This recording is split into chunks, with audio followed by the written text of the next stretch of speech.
திருச்சிற்றம்பலம். ஹரஹர நம பார்வதி பதயே. ஹரஹர மகாதேவா.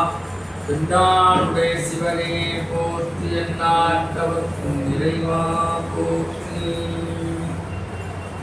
ஐந்து கரத்தனை யானை முகத்தனை இளம் பிறை போலும் எழுத்தனை நந்தி மகள் தனை ஞான கொழுந்தினை குந்தியில் வைத்தடி போற்றுகின்றேனே. எழும்போதும் வேலும் மயிலும் என்பே எழுந்தே மகிழ்ந்து கொழும்போதும் வேலும் மயிலும் என்பே. முருகா உனக் தொழுதே உருகி உருகி அழும்போதும் வேலும் மயிலும் என்பே. அடியேன் உடலம் விடும்போதும் வேலும் மயிலும் என்பே. செந்தில் வேலவனே திருச்செந்தூரனே.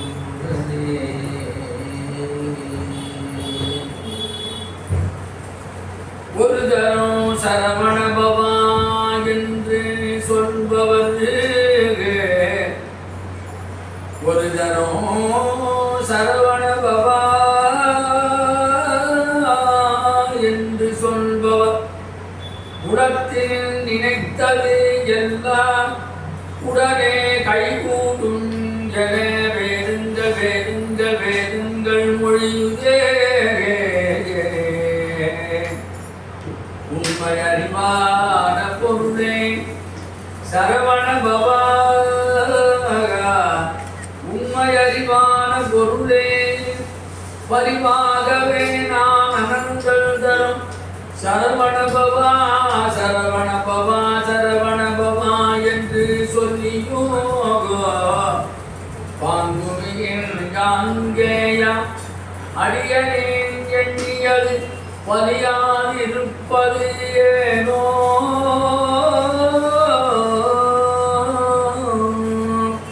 குருவரா முருகையா கந்தா கடம்பா சொற்குமரா புகா ஷண்முகா கார்த்திகேயா கோலாகலா வெற்றிவேலாம் எனக்கரும் கொடுத்தாழ்வை முத்தையனே.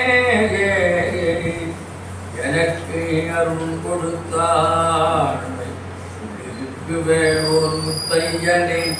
மது மலர் குழல் நழகே தேவகுஞ்சரி வள்ளி மணவனே என் துணைவனே. வண்ணமயில் வாகன உன் ஏரகப்பதியில் வள சுவாமிநாத குருவே. உன் ஏரகப்பதியில் வள சுவாமிநாத குருவே. சுவாமிநாத குருவே சுவாமிநாத குருவே. சுவாமிநாத குருவே. நாயகி நான்முதி நாராயணி கைநளின பஞ்சசாயகி சாம்பவி சக்கரி சாமலை சாதிரச்சே வாயகி மாலினி வாராகி சோதினி மாதங்கி நாயகியாதி உடையார் சரணம் சரணம் மரண் நமக்கே. பெற்றதாய் தனை மக மறந்தாலும் பிள்ளையை பெறும் தாய் மறந்தாலும் உற்றதேகத்தை உயிர் மறந்தாலும் உயிரை மேவிய உடல் மறந்தாலும் கற்றக நெஞ்சகம் கலை மறந்தாலும் கண்கள் நின்று இமைப்பது மறந்தாலும் நற்றவர்த்தவர் உள்ளிருந்து ஓங்கும் நம சிவாய என்னும் மெஞ்செழுத்தையா என்னிடையிலோ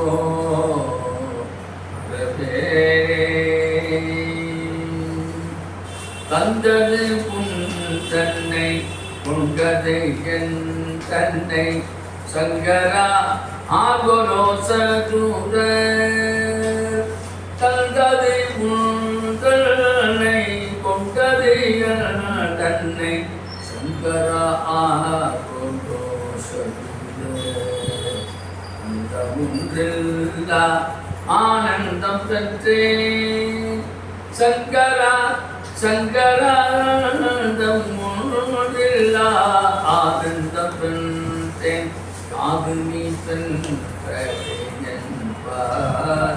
சிந்தைய கோயில் கொண்ட எம்பெருமான் திருப்பெரும் கூரை மேவிய சிவனே சிந்தைய கோயில் கொண்ட எம்பெருமான் திருப்பெரும் குறை உரை மேவிய சிவனே கந்தய ஈசா உடனிடம் கொண்டார் ஞானிதற்கீழோ கைமாறே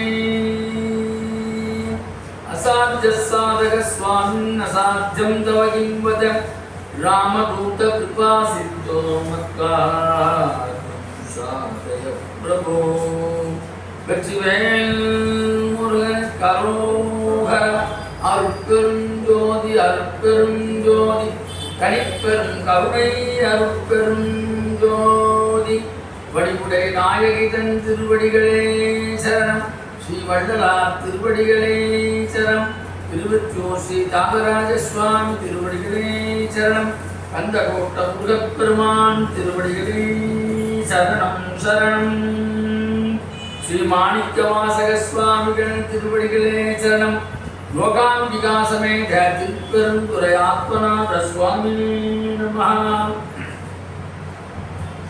மெய்யன்பர்களே தாய்மார்கள், ஞானிய வடிவாக விளங்கக்கூடிய ஆத வயலூர் முருகப்பெருமானின் பற்றாத தனிப்பெரும் கருணையினால் அடியனுடைய மாசிக குருவாக விளங்கக்கூடிய பூஜ்ய ஸ்ரீ திருமண பாண்ட வாரியார் சுவாமி திருவடியை வணங்கி அடியனுடைய வழிகாட்டு குருவாக விளங்கக்கூடிய டாக்டர் பர்தூர் சந்தான் ராமனுடைய திருவடியை வணங்கி 120 ஆண்டுகள் மிக அற்புதமாக நடந்து வருகின்ற சைவசம பக்தஜன சபை தலைவர் செயலாளர் பி டி சரவணன் அவர்கள் குடும்பத்தார் மற்றும் இதில் யாரெல்லாம் ரொம்ப அழகாக பங்கு பெறுகிறார்களோ அவர்கள் அனைவருடைய திருவடிகளுக்கு நன்றியும் வணக்கத்தையும் தெரிவித்துக் கொண்டு மணிவாசக பெருமான் அவருடைய சிவபுராணத்திலே சித்தை மகளும் சிவபுராணத்திலே 40வது அடியிலிருந்தே இது சிந்திக்கக்கூடிய அஞ்ஞானம் தன்னை அகல்விக்கும் நல்லறிவே அஞ்ஞானம் தன்னை அகல்விக்கும் நல் அறிவே. அஞ்ஞானம் என்று சொன்னால் இருட்டு, அறியாமை என்பது ஒரு சாதாரணமாக பொருள் காணப்படுகிறது. மணிவாசகர் சொன்னால் உரையாசிரியர் சொல்கின்ற பொழுது நான் யார் அனர்த்தவராக இருக்கின்ற இருளை, நமக்கு அகங்காரம் இருந்தால் கூட அதுவும் இருள் அப்படின்னு ஆங்கிலத்தை ஈகோ என்று சொல்வார்கள். சைவ சித்தாந்தம் ஆணவம் கண்பம் மாயத்து மலங்களாக சொல்லுது. அதன் முதலாக சொல்லப்பட்ட மலம் ஆணவ மலம். அப்போ அந்த அஞ்ஞானம் நீங்கி போனால்தான் ஞானமயமாக இருக்கின்ற இறைவன் நம் உள்ளே வர காத்திருக்கிறான். அதனால்தான் அகழ்விக்கும் ஒரு பதத்தை கொடுக்கிறார். அஞ்ஞானம் தன்னை அகழ்விக்கும் நல்லறிவே. அப்ப அகழ்விக்கும்னா ஒளியாக இருக்கக்கூடியவன் பரம்பு. அதுதான் வள்ளலார் பாடுகின்ற போது சிவபெருமானை பாடு நடராஜ பெருமான் தத்துவத்தை பாடும்போது பாடினார். அருஜோதி தெய்வம் என்னை ஆண்டு கொண்டதை அம்பலத்தை ஆடுகின்ற தெய்வம் அருஜோதி தெய்வம் என்னை ஆண்டு கொண்ட தெய்வம். பகல்விக்கும் ஒளியாக உயர்வானே அறிவே. அந்த எந்த அந்த அறிவை நமக்கு ஞானத்தை புகட்டுகிறானோ வேறுபட்டவனை நான் வணங்குகிறேன், போற்றுகிறேன். அறிவே நல்லது அப்படின்னா ரெண்டு விதமான அறிவு இருக்குது. கெட்ட அறிவு ஒன்று இருக்குது, நல்ல அறிவு ஒன்று. அறிவின் நிலை இரண்டாக பொருள்பட காணப்படுகின்றது. வேதங்கள் அறிவினை எப்படி பிரிக்கிறது என்று சொன்னால் பர அபர என்ற இரண்டு பொருளார். பரஞானம் அபரஞானம் என்று கூறுகிறது. அப்ப இந்த பரஞானம் என்பது மேலான அறிவு. அபரஞானம் என்பது உலகியல். அதனால்தான் ஈசனுக்கு பரம்பொருள் என்று பெயர். இந்த பரம்பொருள் தான் அடைவதற்கு இந்த சபாலாம் மெட்ராஸில் எவ்வளோ சபா இருப்பாங்க, எல்லா சபாவும் எல்லாரும் பரம்பொருளை அடைய வேண்டும் என்று தான் இந்த மாதிரி சத்சங்கத்தை நடத்துகிறார்கள். அதனுடைய நோக்கமே அதான். 10 பேர் வந்தீங்கன்னா 10 பேர் ஒருத்தர் கேட்டு அந்த ஒருத்தரை பரம்பொருள் அடைஞ்சாங்கன்னா சபைக்கு புண்ணியம். கூட்டம் வரல அப்படி கிடையாது. வந்தாலும் வராவிட்டாலும் நமது நிகழ்ச்சி தொடர்ந்து நடக்கும்னா அந்த சத்சங்கம் அப்படி இதெல்லாம் எதுக்கு சொல்றதுன்னா 2 விதமான ஞானம். அப்போ ஞானம் எப்படி பெறணும்னா சத்சங்கத்துக்கு வந்தால்தான் அது கிடைக்கும். அதுதான் சத்சங்கத்துக்கு தமிழில் நல்லோர் சேர்க்கை அப்படின்னு. ராமலிங்க சுவாமி ஒருபடி மேலே போய் எல்லாரும் பாருங்கள் சமரச சுத்த சன்மார்க்கம் என்று சொன்னார். யாரு நீங்க எந்த மதமாக இருந்தாலும் இது வாப்போம், எல்லாம் நம்ம இறைவனை அடையணும். சமரச சுத்த சன்மார்க்கம். சன்மார்க்கம் என்பது நன்னெறியை நமக்கு அழைத்து சொல்லக்கூடியது. பரஞானம் என்பது மேலான அறிவு, அபரஞானம் என்பது உலகியல் அறிவு. உலகியல் அறிவுனா என்ன? நாம் மறுபடியும் இந்த வாழ்க்கையிலே திரும்ப பொருள் உலகியல் வாழ்க்கை, புற உலக விஷயங்கள் மற்றும் கல்வி கலை சார்ந்த விஷயங்கள்,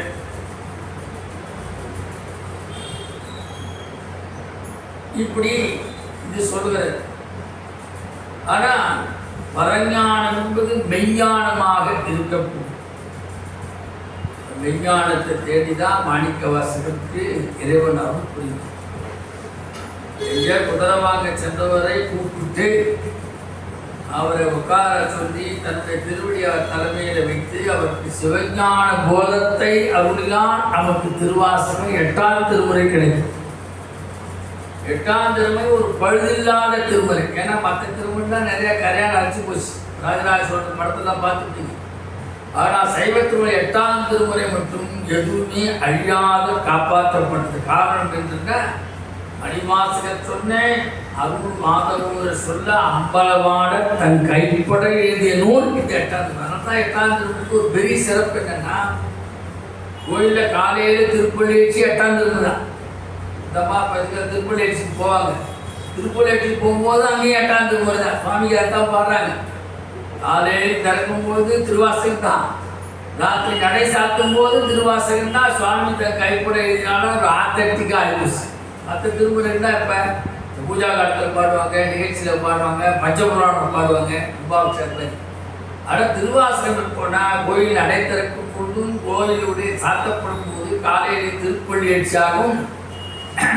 இரவே சுவாமிக்கு இதெல்லாம் படுகிறார்கள் என்று சொன்னால் அப்பேற்பட்ட உயர்வான திருமுறை 8ஆம் திருமுறை. இதுதான் சொன்ன பரஞானம் என்பது மெய்ஞானம். இப்போ மெய்ஞானம்னா என்ன சொன்னா இறைவனை பற்றி அறிந்து கொள்ளுகின்ற ஞானம். நேரடியாக இந்த உணர்வும் அறிவும் அறியும் ஒரு பரம்பொருளாக இறைவன் இருக்கிறான். அதுக்கப்புறம் 5 பொறிகளுக்கு அப்பாற்பட்ட நிலையான ஆன்மீக உண்மைகளை இந்த பரஞானத்தில் தான் உணரும். அதான் அவ்வையார் கூட சொல்வார், நம்ம விநாயகர் அணுவுக்கணுவாய் அப்பாலுக்கு அப்பாலாய் கணுமுற்றின்ற கருமூலையை காட்டு. அதுக்கெல்லாம் இப்போ நம்ம விஞ்ஞானிகள் சொல்கிறான் இவ்வளோ ஆட்டம் எவ்வளோ அணுவில் அதுக்கு அப்பாலா அவனை கண்டுபிடிக்காத அளவுக்கு இடம் இருக்கிறான். ஆனால் அடியார்களுக்கு அருள் செய்யும் போது எளிய பிரானாக அருள் செய்கிறான். நீ சொல்ற முதல்ல சொல்றாரு இன்ன தன்மையன் என்று அறிவொன்னா எம்மானை எளிவந்த பிரானை அன்னம் வைக்கும் பயல் பழத்து அடி ஆரூரானை மறக்கலாமே. இறைவன் எப்படி இருக்கிறான்? 5 பொறிகளுக்கு அப்பாற்பட்ட நிலையான அந்த இறைவனை நாம் ஆன்மீக உணர்வோடு உணர்தல் வேண்டும். அதுதான் சொல்ற அஞ்ஞானம் தன்னை அகல்விக்கும் நல் அறிவே. இதை 4 விதமான செய்கைகளாலே மனிதன் அடையும். அது மாதிரி 4 பேர்கள் அதுக்குத்தான் வந்தார்கள். திருஞான சம்பந்தர், திருநாவுக்கரசர், சுந்தரமூர்த்தி நாயனார், மணிவாசகர். இந்த 4 பேரும் 4 நிலையிலிருந்து இறைவனை அடைந்தார்கள். 4 மார்க்கங்கள் அது பலவிதமாக சைவ சித்தாந்தத்திலே சொல்லப்பட்டிருக்கிறது. அப்ப சரியை கிரியை யோகம் ஞானம் போன்ற மார்க்கங்களில் தன்னைத்தானே உணர்ந்து உயர்ந்த ஞானம் எழுதல் உயர்ந்த நிலையானது இந்த ஞானம் பரஞானம். அப்ப மெய்ப்பொருளான பிரம்மத்தை நேரடியாக நாம் உணர்கின்ற நிலை, இறைவனை நாம் அடைகின்ற நிலை, உணர்கின்ற நிலை. அப்ப சரியை கிரியை யோகம் ஞானம் சரி மூல இறைவனை அடைந்தவர் நம்ம திருநாவுக்கரசு. 2 வேலை செஞ்சார். திருநாவுக்கரசுக்கு என்ன பெருமைனா 2 வேலை செஞ்சேன். கையினாலே உழவாரம், வாயினாலே தேவம். அதுதான் எனக்கு வேலை பண்ணி.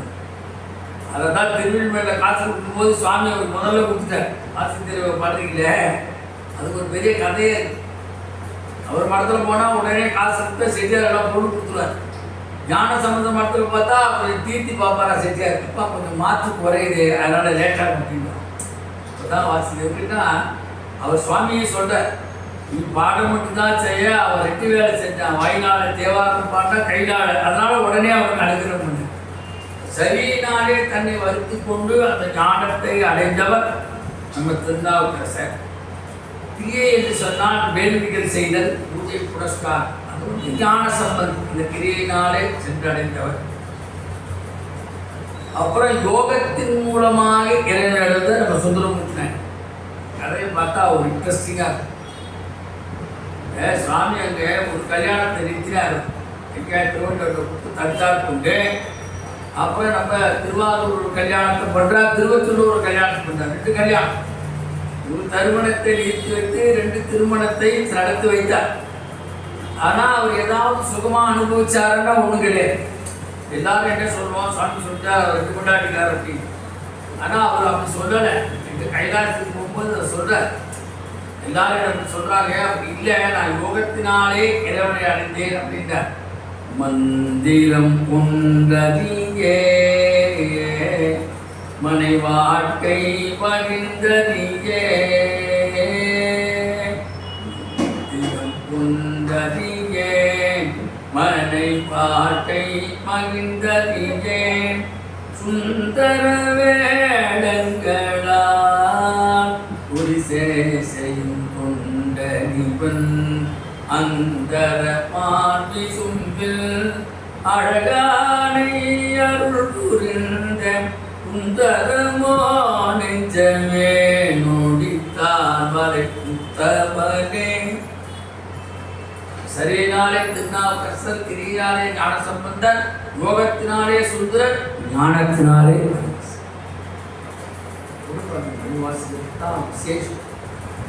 அவரை பாலை கொடுத்து ஆட்கொண்டார்.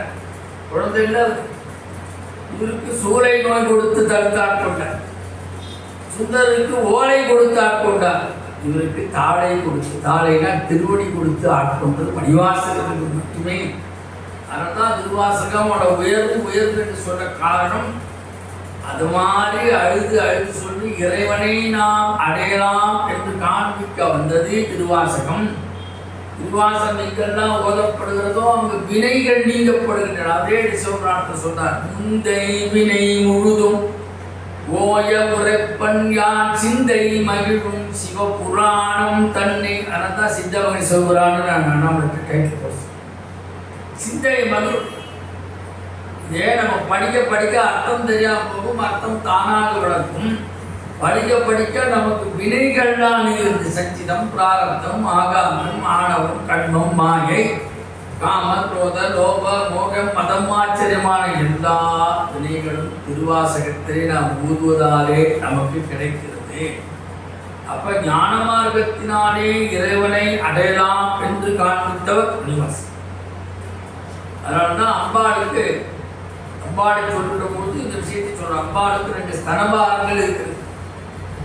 ஸ்தனபாரம் என்று சொன்னால் பர அபர என்ற ஞானத்தை கொடுக்கக்கூடிய ஸ்தனபாரம். அதனால்தான் அம்பாளுடைய திருமுலைப்பாலிருந்து யாரும் டைரக்டா பால் குடிக்கல. ஞான சம்பந்தருக்கு சொல்றார், இந்த குழந்தை அழுது பார்வதி பாலை பீச்சி கொடுது, அதனுடைய திருமுலைப்பாலை பீச்சி கொடுக்குறா தங்க கிண்ணத்தை. இது மாதிரி சரவணோபயிலே முருகப்பெருமானுக்கு நவரத்ன கிண்ணத்திலே பாலை பீச்சி கொடுத்தார். அதனால தான் அம்பாளுக்கு பேர் என்ன, வடமொழியிலே அபீத குசாம்பா, தமிழிலே உண்ணாமுலை.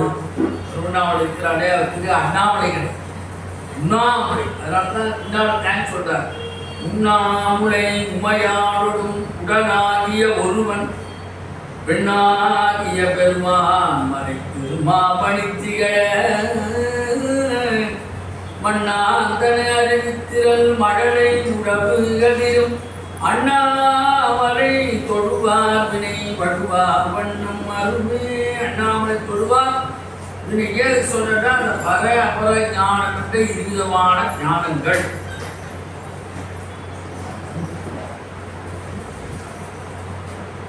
ரெண்டு விதமான ஞானம்.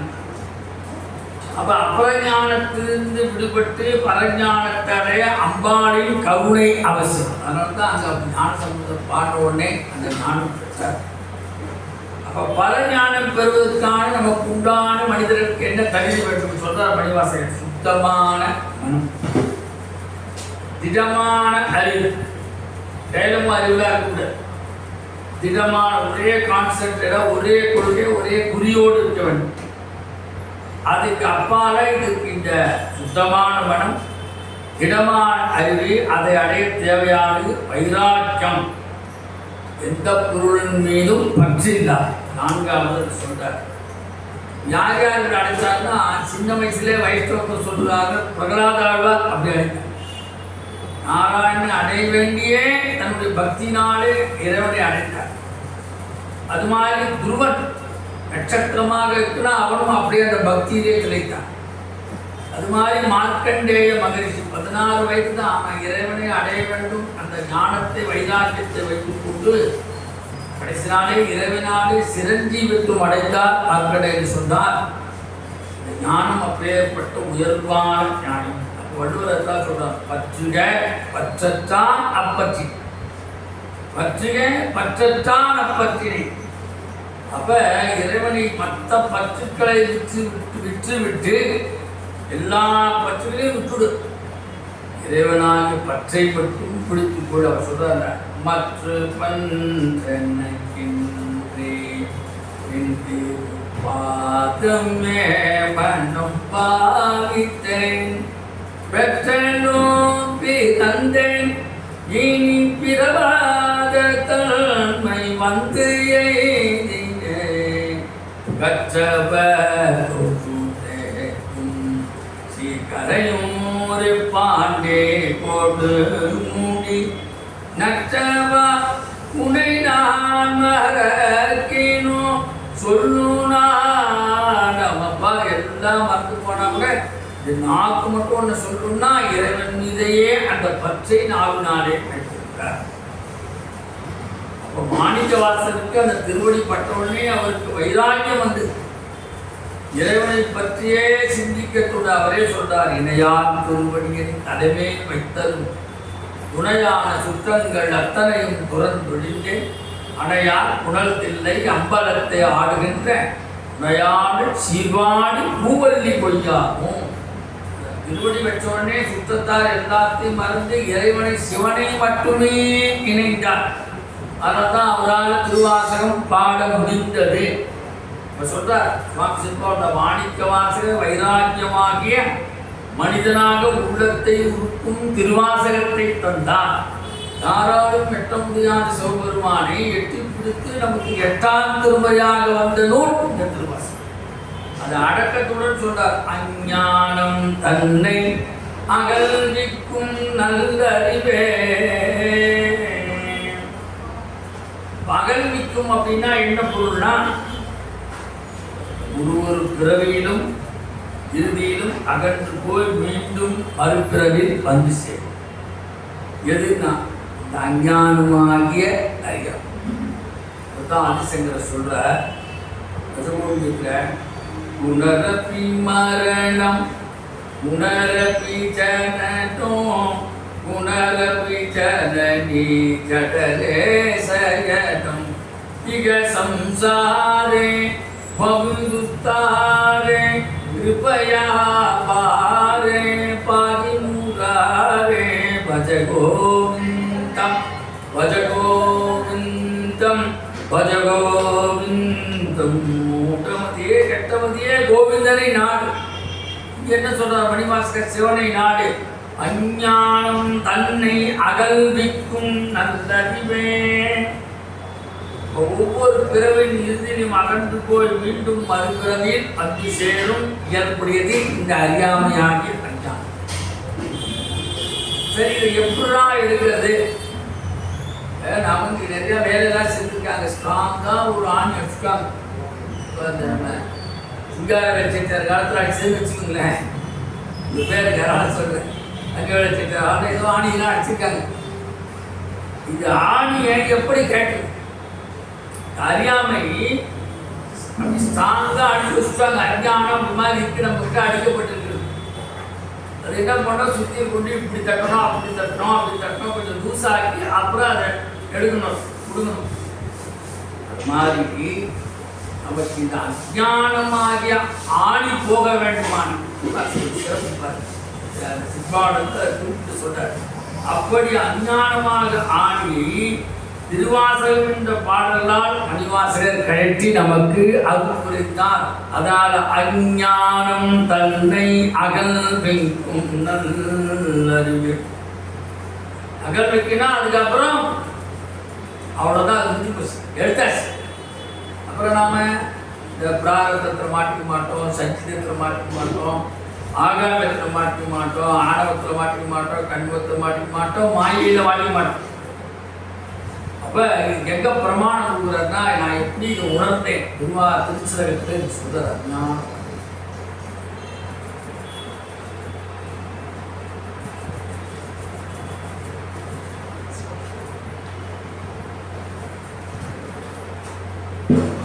திருச்சிரகத்தில் அவ்வளோ அழகாக சொல்ற,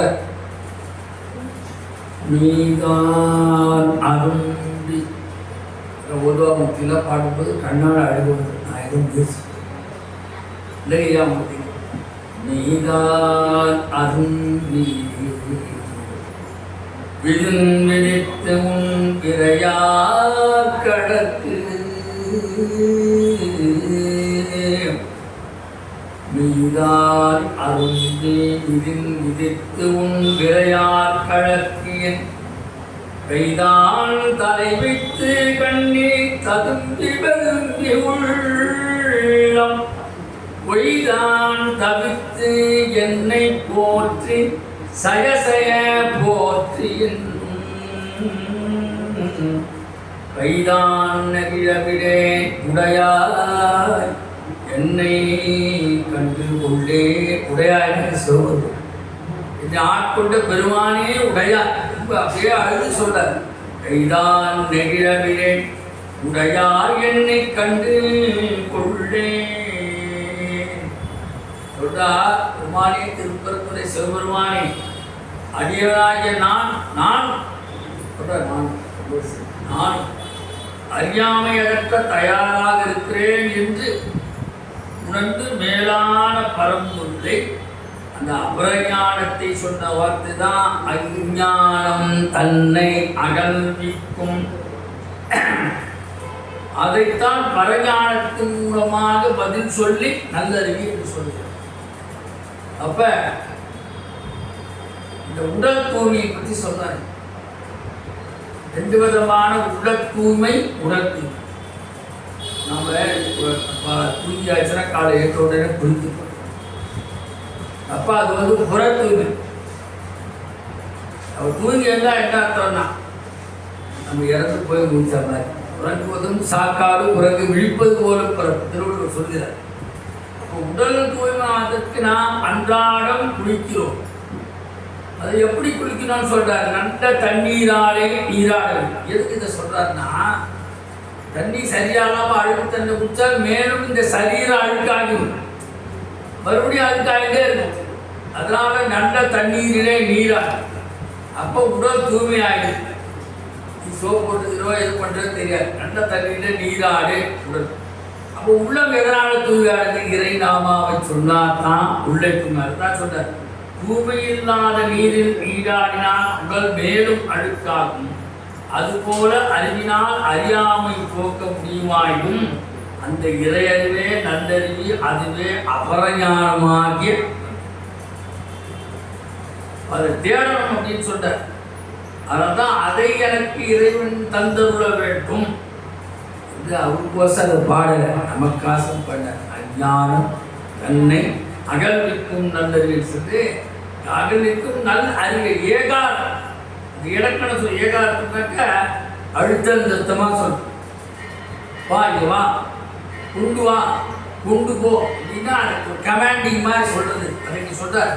ஏகாரத்துடன் அழுத்தம் நிறுத்தமாக இறைவனும் வேண்டி வேறுபட்ட அந்த அஞ்ஞானமாக இருட்டை விளக்கி எனக்கு ஞானத்தை போதித்தார் என்று சொல்லி 41வது அடியிலே நுழைகிறோம். ஆக்கம் மடவு இறுதி இல்லாய் அனைத்து உலகும், ஆக்கம் மடவு இறுதி இல்லாய் அனைத்து உலகும். எது ஆக்கம், எது அழிவு? நாம் ஜனனம் இந்த உலகத்திலே பிறப்பது ஆக்கம். நாம் இந்த உலகத்தை போகின்ற உலகத்தை விட்டு சரீரம் போகின்றதே அது அழிவில், அதன் பெயர் மரணம். அப்ப ஆக்கம் என்பது இங்க நம்முடைய தோற்றம், அழிவு என்பது நமது இறுதி. அது கூட பாருங்க, இறுதி யாத்திரை அறியாத நம்ம பார்த்தீங்கன்னா நம்ம மதத்தில் பிறக்கும்போது குளிப்பாட்டான் இல்லையா, கடைசியில் போகும்போது குளிப்பாட்டி நல்லா உடைகள்லாம் போட்டு நல்லா சைவனாட்டா விருது பட்டு போட்டு வைணவராட்டா லாபம் போட்டு இப்போ நம்ம எதில் இருக்கிறோம் அது மாதிரி நம்மளை புனிதமாக தான் ஆக்குறாங்க. அந்த அக்னிக்கு கொடுக்கும்போது கூட நம்ம சரீரம் புனிதமாக போகணும் அப்படின்னு ஒரு தாக்கத்தை வச்சுருக்காங்க. அப்போ தோன்றிய தோற்றம் அதாவது பிறவை, இந்த பிறப்பை அமைகிறதாகிறது. அப்ப அளவு ஆக்கம் அதை சொல்லிட்டார். அளவு என்று சொன்னால் கால அளவு. அப்ப நாம தோன்றிய காலம் நமக்கு தெரியும். நம்ம போகிற காலம் தெரியுமா? தெரியாது. டேட் ஆஃப் பர்த் போட்டுடுவான். அப்புறம் டிஓடி எப்போ போடணும்னு தெரியாதா இல்லையா? டிஓபி போடுவாங்க. அப்புறம் முடிஞ்ச உடனே தான் டிஓடி போட்டுருவோம். அதுதான் இங்கே கால அளவுன்னு சொல்லுகிறேன். தோன்றியது எவ்வளவு காலம் வாழும் என்பது தெரியாது. நாம் இந்த உலகத்தில் எவ்வளவு நாள் இருக்க போகிறோம் இது நமக்கு தெரியாது. அப்புறம் இறுதி, வாழ்ந்த பிறகு மறைவது பற்றியது. வாழ்ந்தாச்சு, அடுத்தது மறைவு. ஆக்கம், அளவு, இறுதி இல்லை. இப்ப இறைவனுக்கு ஏதாவது உண்டா? நமக்கு டிஓடி உண்டு, டிஓபி உண்டு, டிஓடி உண்டு இல்லையா? கல்யாணத்துக்கு டேட் போடுறோம், இப்போ சீமந்தத்துக்கு டேட் போடுறோம், குழந்தை பிறகு டேட் போடுறோம். எப்போ 25 பண்ணிக்கிறோம், 50 பண்ணிக்கிறோம், 60 பண்ணிக்கிறோம், 70 பண்ணிக்கிறோம், 80 பண்ணிக்கிறோம். அப்புறம் சதாபிஷேகம், கனகாபிஷேகம், கொள்ளு பேரை வச்சு எல்லாம் பண்ணிக்கிறோம். எல்லாத்துக்கும் ஒரு டேட் குறிக்கிறோம். அது மாதிரி இறப்புக்கு டேட் உண்டு. ஆனால் இறைவனுக்கு இதெல்லாம் உண்டானா கிடையாது. அவன் எல்லாவற்றையும் கடந்தவன், காலகாரனாக இருக்கின்றவன். நிறையா தேவாரத்தில் ஒரு சீர்காழி ஒரு சிவனை பற்றி பாடுவார். அதில் சொல்வார், காலத்தை உருவாக்கும் காதலமே அந்த காதலையும் உதைக்கும் பரிபூரணமே சிவமே. காலத்தை உருவாக்கும் காரணமே. இதுதான் அங்கேயும் சொல்றார். கால காரணை கம்பனின் மானை காண கண்ணடியே பெற்றவாறு கால காதனை சொல்ற கண்கிட்ட இடத்துக்கு வந்து பிரதான பாட காலகாலம். எல்லா காலங்களுக்கும் அப்பாற்பட்டவன் காலமே இல்லை. ஆனால் காலன் அந்த காலனுக்கு பயப்படுவோம். இந்த காலனா யாரையும் நம்ம கொண்டு போய் எமத்தர் ராஜா காலனாக்கி சிவபெருமானுக்கு பயப்படுவான். அதைத்தான் காலகாலனை கம்பனெம்மான். இப்ப இவை மூன்றும் உயிர் கொண்டு வாழும் அனைவரும் இதெல்லாம் நமக்கு உண்டு. இதை நமக்கு செய்கின்ற இறைவனுக்கு இந்த மூன்றும் இல்லை. இதையெல்லாம் இறைவன் கடந்து போய் இருக்கிறான். கடவுள் என்று சொல்லே என்ன பதம்னா, உள்ளே நம் உள்ளத்திலே கடந்து நிற்பவனாகினாலே அவனுக்கு கடவுள். உள்கடை உள்கடை உள்கடை சொல்லி பாருங்கள், கடவுள் கடவுள் என்று வரும். உள்கடை சொல்லுங்கள், கடவுள் வரும். வசி வசி என்று சொல்லுங்கள், சிவ சிவ என்று வரும். எல்லாவற்றையும் இதெல்லாம் அப்பாற்பட்டுக்கு அவருக்கு நிகழ்ந்த காலம் கிடையாது, இறந்த காலம் கிடையாது, கடந்த காலம் கிடையாது. எல்லா காலத்துக்கும் அவனே கால ஞானமாக இருக்கிறான். பட்டம் போட்டுக்கலாம் பாருங்க, காலஞானம் ஜோதிடர். வந்துச்சேன் பேரெல்லாம் சொல்லுவேன், காலஞானம் ஜோதி இல்லையா? அதனால்தான் திரும்பாடு இது பதில் சொல்றேன். ஆதியும் மந்தமும் இல்லா அருட்பெரும் சோதியாட கேட்டேன். அவன் எப்பேற்பட்டவன்? அவனுக்கு ஆதியும் கிடையாது, அவனுக்கு அந்தமும் கிடையாது, அவனுக்கு தொடக்கமும் கிடையாது, அவனுக்கு முடிவும் கிடையாது. அதனால்தான் இதை பார்த்துத்தான் பின்னால் அந்த வள்ளலார் சொல்ற அருட்பெருஞ்சோதி அருட்பெருஞ்சோதி தனிப்பெரும் கருணை. பெற மாணிக்க வாசலோட தாக்கம் அவருக்கு நிறைய உண்டு, ஞான சம்பந்தரோட தாக்கம் உண்டு, மாணிக்க வாசகர் தாக்கம் உண்டத்தினால்தான் சிறப்பாக எழுதினார். மான்கலந்த மாணிக்க வாசகரின் வாசகத்தை நான் கலந்து பாடுங்கால் நற்கருப்பன் சாற்றிலே தென் கலந்து பால் கலந்து செடுங்கள் தீச்சுவை கலந்து என் ஊன் கலந்து உயிர் கலந்து உவட்டாமல் இப்போது வள்ளலார் பாட காரணம் அதில் தோய்ந்தவர் வள்ளல். அப்ப எடுத்தெடுப்புல அண்ணன் முதல்ல சொல்றார், அதே திருவம்பாவில் சொல்வார், பெருமான் எப்பேற்பட்டவர்? முன்னை பழம் பொருட்கு முன்னை பழம் பொருளே முன்னை புதுமைக்கும் பேத்தும் அப்பெற்றியனே. பழசுகள்லாம் பழசவன்தான், புதுசுகள்லாம் புதுசவன்தான், எல்லாவற்றையும் கடந்து நிற்கின்றான். அதனாலே அவனுக்கு கடவுள் இருக்கிறது. அப்ப ஆக்கம் விளக்கத்தை சொல்றார். ஆக்கம் என்று சொன்னால் தனு கரண புவன போக் 4 விதமான கலைகளை சொல்றார். தனு கரண புவன போக். தனு என்று சொன்னால் இந்த உடம்பு உயிர் தனது வினைகளை அனுபவித்ததற்காக இறைவர் அளிக்கும் பஞ்சபூத. நாம் ஏன் பிறந்திருக்கிறோம்? இதெல்லாம் நம்ம முன்னாலே எழுதியிருக்கு. இந்த கணபதிதாசன் பிறக்கணும், இவர் இங்கே படிக்கணும், இதெல்லாம் இந்த கம்பெனியில் வேலை செய்யணும், அதுக்கப்புறம் ஓய்வான பிறகு சொற்பொழிவு பண்ணணும், அதில் கண்டகோட்டத்தையும் தெரியும். வேறு எதுவும் எழுதாம வர முடியும். புகழ்ச்சிக்கு சொல்றேன். இந்த மாதிரி ஏதாவது இறைவன் அதை செய்து வச்சிருக்கிறான். அவனுடைய கம்ப்யூட்டர்ல நம்ம இன்னைக்கு டே பை டே நம்ம என்ன ஆக போறோம்னு அவனுடைய கம்ப்யூட்டர்ல நமக்கு தெரியாது. அது அவனையும் மட்டுமே தெரியும். 3 விஷயத்தை சொல்வார்கள். மழலை பெறுவதும், மழை வருவதும், மரணம் வருவதும் மகாதேவர் மட்டுமே. சுவாமிக்கு மட்டும்தான் தெரியும்.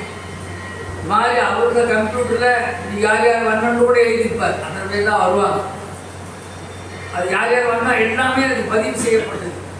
அப்போ உடம்பு உயிர் தந்த வினைகளை அனுபவதற்காக இறைவன் அளிக்கும் பஞ்சபூத உடல். கரணம் என்று சொன்னால் கருவிகள், உலகை உணர்ந்து அறிந்துகின்ற உதவும் மனம், புத்தி, சித்தம், அகங்காரம் உள்ளிட்ட கருப்பொருள்கள் மற்றும் அகக்கருவிகள் புறக்கருவி எல்லாம் சொல்றாரு.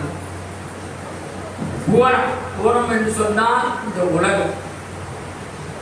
அதனால்தான் அம்பாளுக்கு புவனேஸ்வரி, சிவபெருமானுக்கு புவனேஸ்வர். புவனேஸ்வர் ஸ்டேட் இல்லையா, புவனேஸ்வரன்.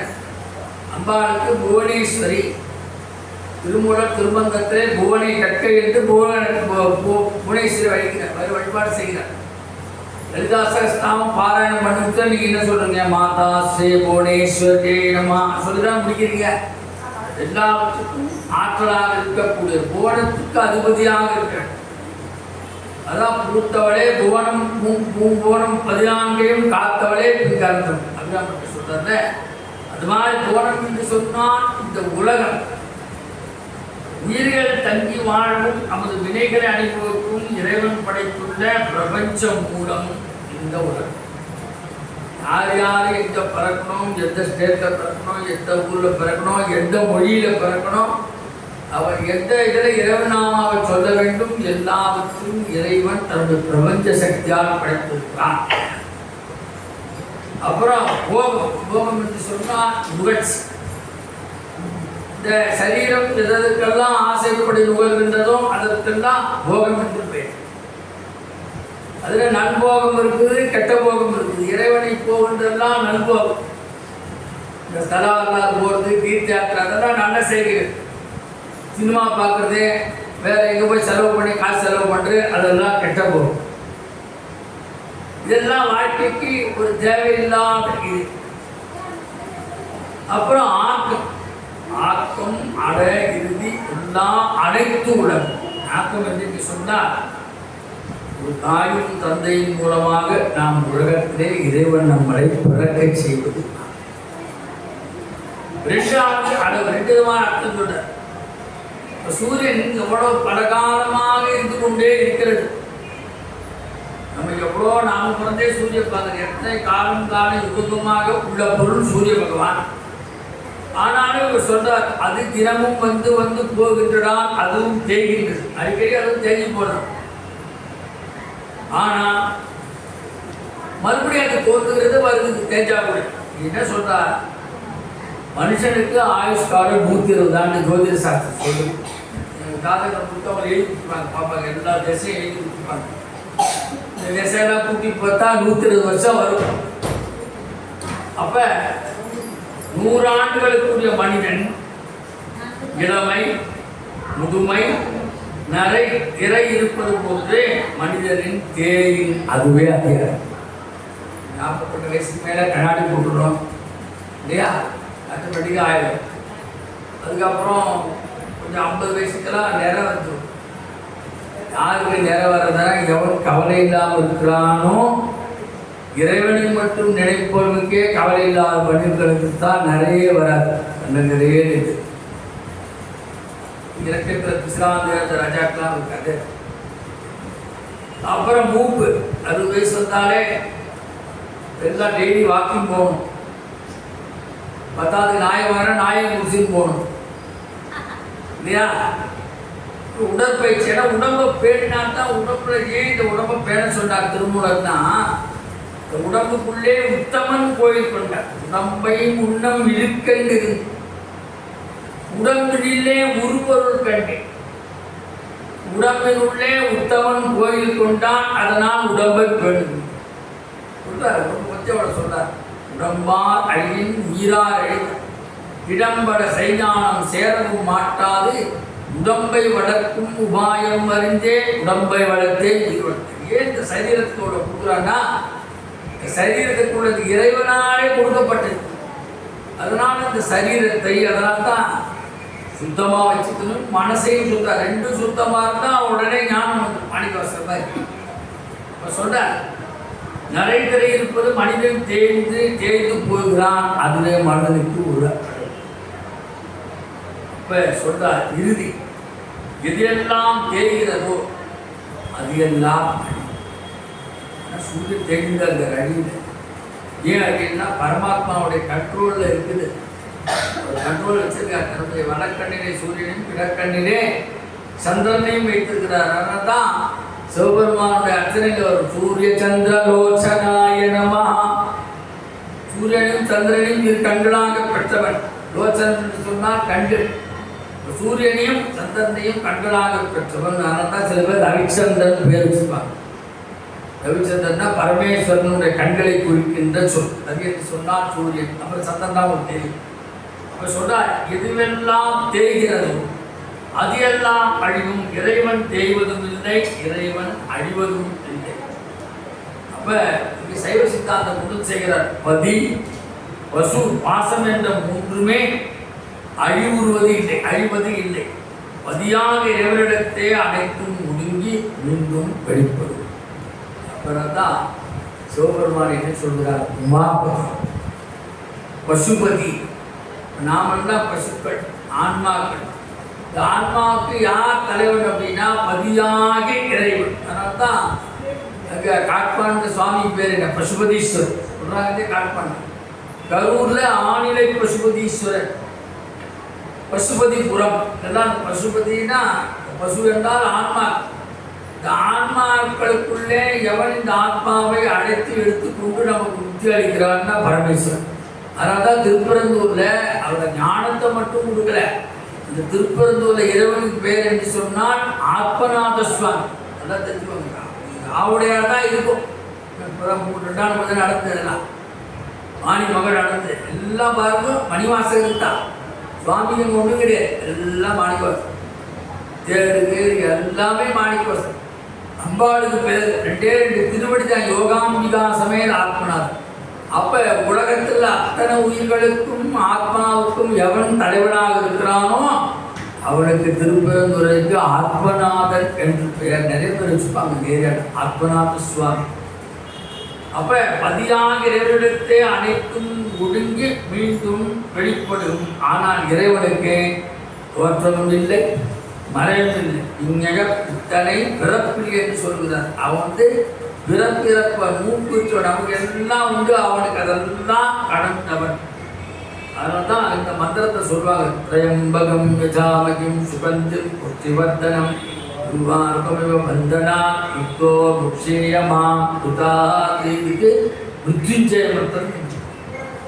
என்ன அர்த்தம்னா திரையம்பகம் யஜாமகே சுகந்திம் புஷ்டிவர்தனம் குருவார்கமிவ பந்தனம். உருவார்கம்னா வெள்ளையன் படம்.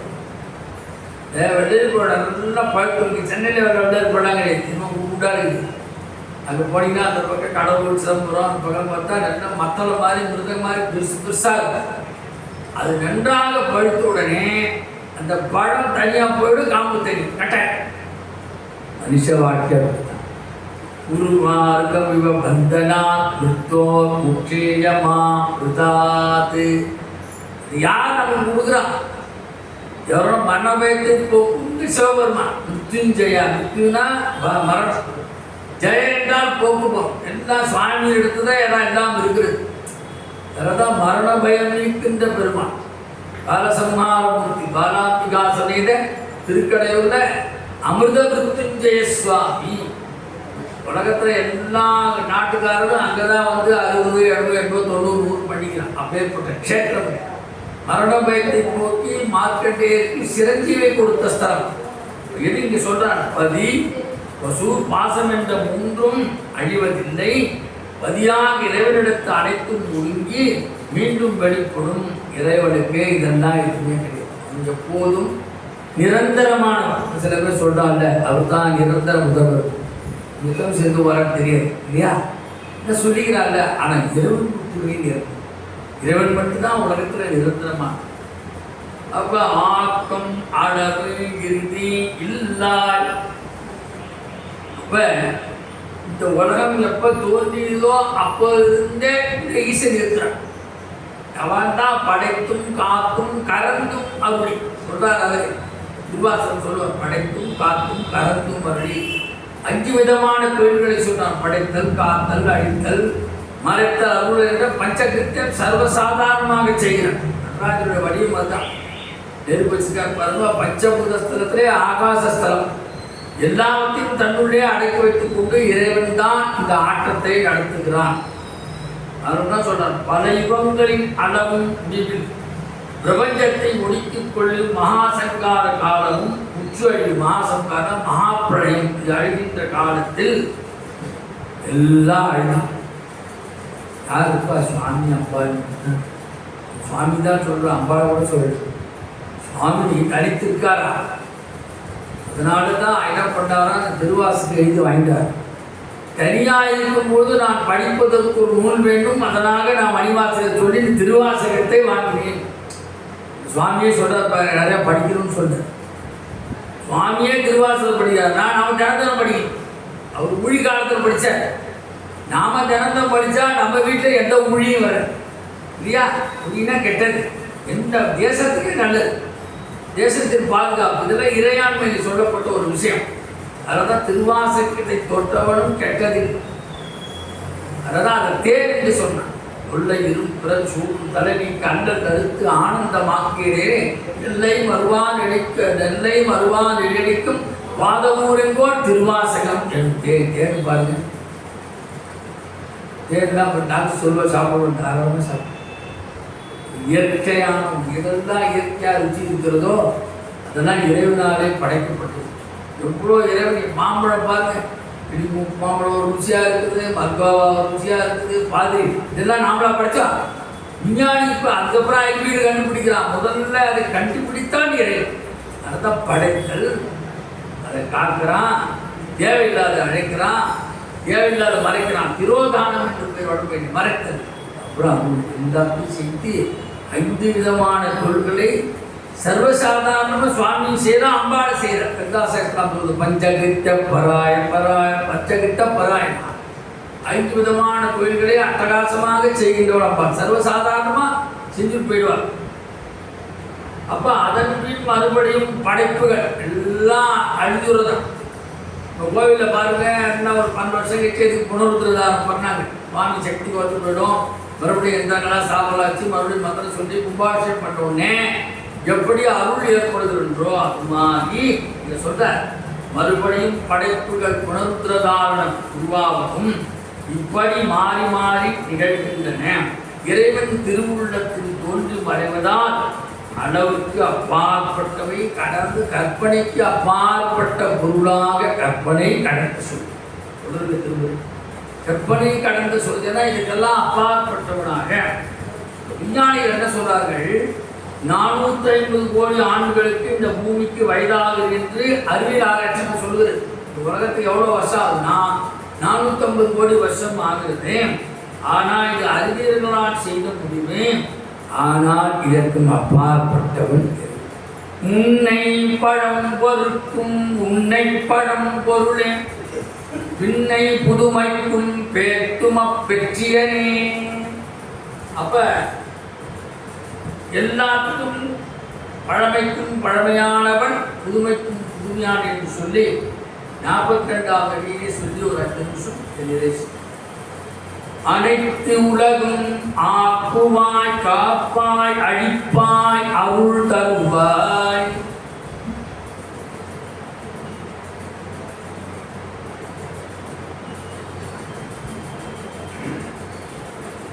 அனைத்துலகும் ஆக்குவாய் காப்பாய் அழிப்பாய் அருள் தருவாய்.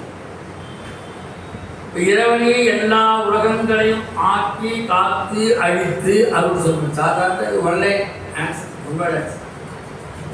அப்ப ஆக்கப்படாத அறிவின் பிறவற்றை எல்லாம் அவன் ஆக்குகிறான். அவன் மனதில் எதை சங்கல்பம் செய்கிறானோ அது உலகத்திலே நடக்கும். அப்ப அதனால்தான் 5 ஒழுங்குகளை இந்த வரிகள் சொல்கின்றன. படைத்தல், காத்தல், அழித்தல், மறைத்தல், அருள். அனைத்துலகும் ஆக்குவாய் காப்பாய் அழிப்பாய் அருள்தல். மனிதனுக்கு தான் 5 தொழில்களை சாதாரணமாக செய்கிறான். அனைத்துலகம் எல்லா உலகம் நாம் நினைச்சிட்டு இந்தியா மட்டும்தான் கிடையாது. இந்த பிரபஞ்சமே இந்த பேரண்டமே அவனுடைய. அது அமெரிக்காவட்டும், லெபனானுக்கும், ஆஸ்திரேலியாவட்டும் எல்லாம் அவன் கீழ்த்தான். அனைத்து உலகம் ஆக்குவாய் காப்பாய் எல்லா உலகம் சேர்ந்து. அந்த பாரதி சொல்லுவான், இந்த மாநிலம் பயனுதற்கே அப்படின்னு. இந்த மாநிலம் தமிழ்நாடு மட்டும், இந்த மாநிலம் இந்த பிரபஞ்சம் இந்த தேசம் முழுக்க அவன் அப்படி கற்பனை பண்ணான். அனைத்துலகம் என்று சொல்லுவாங்க. மிருகேந்திரம் ஞானமிர்தம் முதலிய ஆகமங்களில் கூறப்பட்ட பஞ்ச கலைகளும் உள்ள போனங்கள் 224 போனங்கள் உள்ள 2 ஆகமங்கள் சொல்லு. மிருகேந்திரம் ஞானாமிர்த ஆகங்களிலே இறைவனுடைய படைக்கப்பட்ட வினைகள் பஞ்ச கலைகளிலும் இந்த போனங்கள் 224 என்று கூறப்பட்டுள்ளன. இதை சிவஞானாமிர்தம் என்ற பதம் காட்டுகிறது. சிவஞான போதமும் இதை தெரிவிக்கிறது. சிவஞான நூற்பா 2 சொல்றார். அதிகரணம் 3வது பாடலில் 1000 கோடி மண் பகுதி உள்ளதா. நம்ம மண்ணு நாம இந்த ஒரு மண்ணு தான் சொல்றோம், சென்னை மண்ணு, மதுரை மண்ணு. ஆனால் அவர் என்ன சொல்றாரு? 1000 கோடி மண் பகுதி உள்ளது இந்த பிரபஞ்சம். எல்லா கான்டினென்ட்டையும் சேர்த்துக்கலாம் உள்ளது. அவ்வளோ விளக்கம் சொன்னேன். அதனாலே எல்லா உலகங்களுக்கும் இது பொருந்தும். அனைத்து உலகம் எல்லா உலகங்களும் இப்படி இவ்வளவு உலகங்களை படைத்தன்மையாக குறிப்பாக சொல்வதனாலே எல்லா உலகங்களையும் அவனே படைத்தான், எல்லா உலகங்களையும் அவனே இயக்குகிறான், எல்லா உலகங்களையும் அவனை காப்பாற்றுகிறான், எல்லா உலகங்களுக்கு தேவையில்லாத அவனை அழிக்கிறான், எல்லா உலகங்களுக்கும் எது தேவையதோ அதை மறைத்து அவன் செய்கிறான். அதனால தான் இந்நாட்டே சிவனே போற்றி. இந்நாட்டவர்கள் அவர்கிட்ட பதம் ரொம்ப முக்கியம். நம்ம ஏதோ சொல்லிட்டு போயிடலாம், அது உள்ள எவ்வளோ விஷயம் இருக்குன்னு இப்போ தெரிஞ்சுக்கணும். எந்நாட்டவர்கள் எவ்வளவு அந்தம் போன எந்த நாட்டில் எல்லாருக்கும் இறைவனை கடவுள் சிவபெருமானையும் மூமுதல் கடவுள் அப்படிதான் சிவபெருமானம் சொல்றது. எப்படி பாரமான ஒரு பொருளை தூக்க முடியாது பல தவிர்க்கும் பொழுது சொல்றார், விளக்கம் சொல்றார் திருவாவணம் தான். ஒரு கடினமான பொருளை தூக்க முடியாது பல பேர்கள் அசைத்து பார்க்கிறார்கள், ஒரே ஒருவன் மட்டும் வரா பெரிய பலசாலி அப்படின்ட்டா பேசா தூக்கிட்டான். அது மாதிரி உலகத்தில் அத்தனை பாரங்களையும் தூக்கி தாங்கிக் கொண்டு இறைவன் அருள் செய்கிறான். அதுபோல எண்ண முடியாத உலகங்களை சங்கல்பம் செய்த தவிர வேறொரு முயற்சி இல்லாமல் படைத்த திருவிளையாடல் என்ற கூறிடவே ஆக்குவார். இப்படி முயற்சி இல்லாமலே எதுவும் செய்வதால் இறைவன் செய்கின்ற திருவிளையாடல் என்று அவனுக்கு நாமெல்லாம் முயற்சி பண்ணணும். ஒரு வேலைக்கு போனால் படிக்கணும், அதுக்கு எக்ஸாம் எழுதணும், இன்டர்வியூ பண்ணணும். கடவுளுக்கு அப்படியா? அவனே இன்டர்வியூ எல்லாருக்கும் அவன் தான் இன்டர்வியூ பண்ணுறான், உலகத்தையே இன்டர்வியூ பண்ணிட்டு இருக்கான் டெய்லி. அப்போ ஊழிக்காலத்தில் அழிந்த இதே உலகங்களை வெளியிலும் உள்ளத்திலும் ஆக்குவன், அதனால் ஆக்குவாய் அப்படின்னு சொல்றார். காப்பாய், எல்லாவற்றையும் காக்கின்ற கடவுள் அவனுக்கே இருக்குது. அதனால்தான் 64 திருவிளையாடல்கள் 64 உயிர்களை காக்க ஆரம்பிச்சுக்கிறார். மற்றவர்களுக்கு ஒரு அனுக்கிரம். அப்போ உலகம் அனைத்தையும் உயிர்கள் அனைத்தையும் அவனே முன்னின்று காப்பதால் எல்லாவற்றுக்கும் அவனே காப்பவனாக இருக்கிறான். அப்படி சொல்றார். மனிதனாக வாழ நினைப்பனை இறைவன் தான் காக்கிறான். நம்ம ஒவ்வொரு மனுஷ ஜென்மா கொடுத்து இவனை வாழ வைப்பதற்கும் இறைவன் நம்ம தகுதியாக்கிறான். அடுத்து சொல்றார் அழிப்பார். இப்ப மனித முயற்சியால் உருவாகாத பிரபஞ்சத்தை மனிதர்களால் ஒருபோதும் அழிக்க முடியும். விஞ்ஞானத்துக்கு சவால் வரும். பிரபஞ்சம் இறைவனாலே உருவாக்கப்பட்டது. இந்த பிரபஞ்சத்தை விஞ்ஞானாலே அழிக்க முடியாது. இயற்கை சீற்றங்கள் வந்தால் கூட சொல்றார் சுல்வாண்டா, ஒரு குறிப்பிட்ட நிலையில் தான் அழிகிறது. பிரபஞ்சம் முழுவதையும் அழித்து விடுகிறது. எங்கே அங்க அதர்மம் இருக்கிறதோ அந்த இதயத்தை மட்டும் ஈஸ்வரன் அழிக்கிறான். தான் அந்த அழித்த துருவ சொல்றது. இப்போ இறைவன் ஒருவனால் மட்டுமே அது சுனாமி வந்தது. மெட்ராஸ் ஒரு சிலா இருந்தது. வேதாராட்டி புதுசுலேயே தான் நிறைய பேர் போயிட்டான். அதுக்கப்புறம் அந்த இதில் காரைக்காலில் வந்தது, பாண்டிச்சேரியில் வந்தது. ஆனால் எல்லா இடத்துலையும் இறந்தாரு. மெட்ராஸ்லாம் அவ்வளோ பாதிப்பு, அதிகமாக பாதிக்கப்பட்டது அந்த பக்கம் தென்மாவட்டம். அது மாதிரி நம்ம உடலில் சொல்கிற எல்லாத்துக்கும் காரணமாக இங்கேதான் அம்மையார் ஞாபகப்படுத்துகிறோம். அணுகு கடுவாய் அப்பாவுக்கு அப்பால் நம்ம உடலில் ரத்த அணுக்கள் அன்றாடம் மாற்றி நீங்கள் நினச்சிட்டுக்கலாம். டெய்லியாக அந்த ரத்த ரொட்டேஷனில் புதுசாக தானே மாற்றிக்குது. நம்ம என்னையுமா அதுக்கு தேங்க்ஸ் சொல்லியிருப்போமா? என் உடம்பே இதெல்லாம் நான் பண்ணியிருக்கேன் அப்படின்னு யாரும் நடக்குது, நம்மளால நடக்குது, இறைவனானே நடக்குது. அதனால தான் அம்மையார் சொன்னார், அணுகு கடுவாய் எல்லா ரெண்டாண்டுக்கும் சுருப்பு பண்ணிட்டு இதான் குறைஞ்சா வேலை வந்துடும். பார்த்தீங்களா, இது சமநிலை செய்வோன் இறை. இதுதான் நமக்கு வழிபாடு. வழிபாடு தான் நமக்கு காப்பாற்றும். இயற்கையான புதுப்பிக்கின்ற நமக்கு வருகின்ற துன்பங்கள் தக்க நேரத்தில் அழைத்து நம்மை காக்கிறான். அவனுடைய அழிப்பிலே அனுக்கிரகமும் உண்டு. அப்பேற்பட்ட அருமையான இந்த வரிகளை சிந்தித்தோம் என்று சொல்லி இதன் தொடர்பு 2:7 போட்டுதான் நினைக்கிறேன் அண்ணாமலை. அதில் தொடரும் என்று சொல்லி வாய்ப்பளித்த நம் சபையாருக்கு நன்றியை தெரிவித்துக் கொண்டு 26 வியாழக்கிழமை நாளை மறுநாள் நம்ம சபை வளாகத்தில் சிவத்தமிழ் செந்தமிழ் செல்வர் குண்டத்தூர் திருச்சிற்றம்பலம் அவர்கள் வெண்பால் உகந்த பெரும்பித்தர் என்ற தலைப்பில் சொற்பொழிவு நடைபெறும். இவ்வாறு வந்து நிறையா பேர் வரணும். போராது பக்தர்கள் கலந்து கொண்டு எல்லாரும் ஆக்சுவலி எல்லாரும் சொல்லுங்கள், வெளியிலே கொஞ்சம் எழுத சொல்லுங்கள். யாரும் பார்க்குற 2 பேர் வருவாங்க இல்லையா? சில பேர் என்ன பிடிக்கும், சில பேர் பிடிக்காது. பிடிக்கிறவங்களாம் வரலாம் இல்லையா? அப்புறம் எல்லாருக்கும் எல்லாரும் பிடிக்கும் சொல்ல முடியாது. கலந்து கொண்டு அவையை சிறப்புக்குமாறு கேட்டுக்கொள்ளப்படுகிறது. சேவை சம பக்தர் என்று சொல்லி 6 கடந்தோள் வாழ்க, ஆறுமுகம் வாழ்க, வெப்பை கூறுசை கனிமேல் வாழ்க, புக்குடம் வாழ்க, செவ்வேழிய மஞ்சை வாழ்க, யானை தன் அணங்கு வாழ்க, மாறிடா வள்ளி வாழ்க, வாழ்க சீரடியார் முக்தி நெறி அறியாத மூக்கரோடு புலவே பக்தினை அறிவித்து பழவினைகள் பாலம் பண்ணும் சித்தமலம் அறிவித்து சிவமாக்கி அடையாண்ட அத்தனை கருளியவாறு ஆர்வருவாரச்சோவே. யோகாம்பிகா சமேத திருப்பரந்துரை ஸ்ரீ ஆத்மநாத சுவாமியே நமः. மாணிக்கவாசக சுவாமிகள் திருவடிகளே சரணம். அருட்பெரும் ஜோதி அருட்பெரும் ஜோதி தனிப்பெரும் கருணை அருட்பெரும் ஜோதி. திருச்சிற்றம்பலம் சிவ சிதம்பரம். நன்றி, நமஸ்காரம். கணபதிதாசன்.